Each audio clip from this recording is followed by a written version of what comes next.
Okay, hello, welcome back. This video is going to be all about transitions. So when you open up the project, you might notice that there's this layer up the top here, which is a different color to the rest of them. This, of course, is a transition, as it tells us, and it's a green color as in the color coding that we have up here. If we close these folders down, you can see here, transitions, green. I think it's actually seafoam. Which is quite a nice shade of green, and we've got all of our transitions here. Don't worry about the smoke image, don't worry about the supporting unless you want to be a bit more advanced with the template. Crucially, we want to be focusing on these custom-made transitions here. So if we come specifically to this point in the video, you can see there's this light leak. This is light leak number 3, and it's as simple as that, really. What's happening here is that the reason the transition is on this level is because it allows us to see the transition throughout the end of this scene in particular, and then at the beginning of this scene here. These are swapped over because of a tutorial earlier, so don't worry too much about that. These were the other way around. But crucially here, what we're getting are it's essentially a smooth transition. Now, you don't have to use transitions at this level. If you just want them inside the scene, that's absolutely fine as well. We actually have an example of that here. So this is the final scene in the promo video where we have the Envato logo pop up. If we go to, it's all right, honey. So if we go to our scene number 20 here, you can see at the beginning there's this transition vintage roll, and that's basically giving us a transition only within the template, the scene.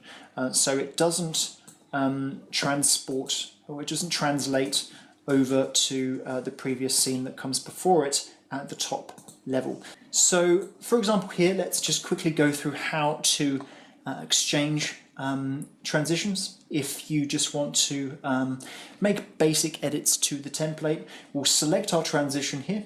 Instead of light leak 3, let's go for signal 1. Hold down Alt, drag it over.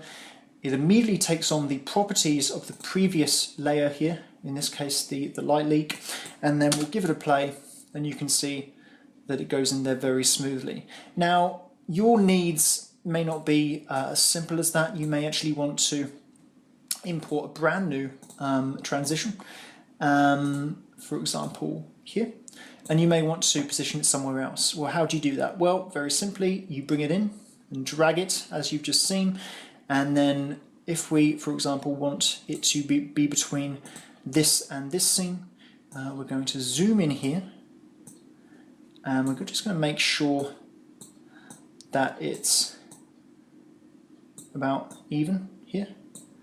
That looks pretty good to me. Whoops. Let's get back out of that.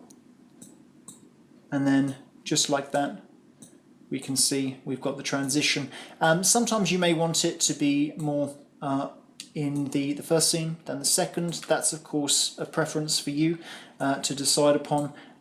If you want to use a transition within a scene, again, that's completely possible, and you can just click and drag it in like this. Let's switch this vintage roll off for a second, and there we go.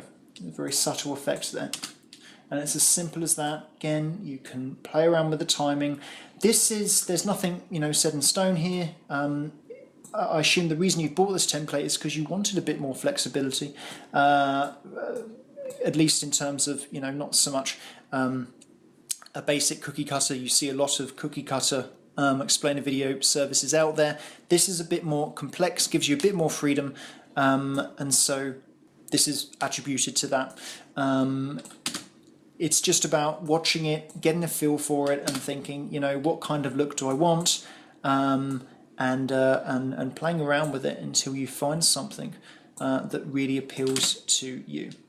Okay, so that in a nutshell are the transitions.